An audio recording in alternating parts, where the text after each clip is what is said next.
তো আমি এই ভিডিওতে যে তিনটে এক্সারসাইজ দেখাচ্ছি, এই তিনটে এক্সারসাইজ কেন দেখাচ্ছি সেটা আমি অলরেডি আপনাদেরকে লিখে দিয়েছি। তো যাই হোক, এই তিনটে এক্সারসাইজ জাস্ট 3 মিনিট, অর্থাৎ 1 মিনিট 1 মিনিট 1 মিনিট, এই 3 মিনিট আপনারা যদি আমি যেভাবে দেখাবো সেইভাবে যদি করতে পারেন, দুর্দান্ত উপকার পাবেন। চলুন দেখিয়ে দিচ্ছি। প্রথম যে এক্সারসাইজ, হাত দুটোকে ওপরের দিকে তুলবেন।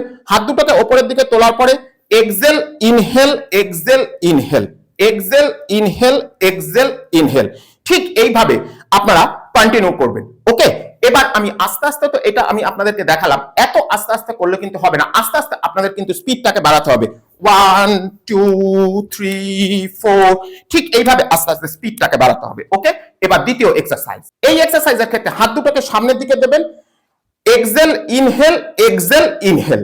এই এক্সারসাইজটাকে একটু দ্রুততার সঙ্গে করবেন। 1 2 3 4 5, ঠিক এইভাবে আপনারা কন্টিনিউ করবেন। এবার আমি আপনাদেরকে 3 নম্বর এক্সারসাইজ দেখাচ্ছি। এই এক্সারসাইজের ক্ষেত্রে আপনারা ডান হাতটাকে সামনের দিকে নেবেন, ডান পাটাকে পেছনের দিকে নেবেন এবং exhale inhale, exhale inhale, exhale inhale. আর দেখুন আমি ঠিক যেভাবে দেখাচ্ছি, দূর পাশেই কিন্তু আপনাদেরকে এইভাবে এই এক্সারসাইজটাকে কন্টিনিউ করতে হবে। আমি ওয়ান সাইড দেখালাম, করে দেখুন, দারুণ উপকার পাবেন।